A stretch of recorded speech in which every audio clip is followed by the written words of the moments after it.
Are you looking to measure things like objects, distances, or dimensions using your iPhone? Well, you're in luck. The built-in Measure app is super handy for getting accurate measurements in no time.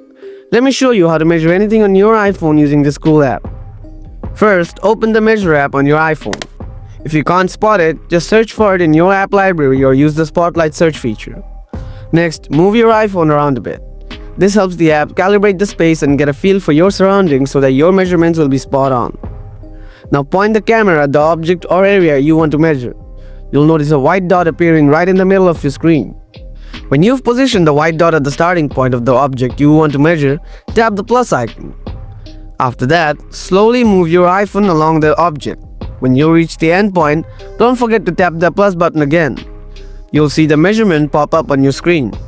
Finally, once you've got the measurement, you can tap the number to copy it. Or you can take a screenshot to save the image along with the measurement. By following these easy steps, you'll be able to measure everything from furniture to entire rooms just using your iPhone. This makes the Measure app a fantastic tool for quick and convenient measurements while you're on the go. Happy measuring!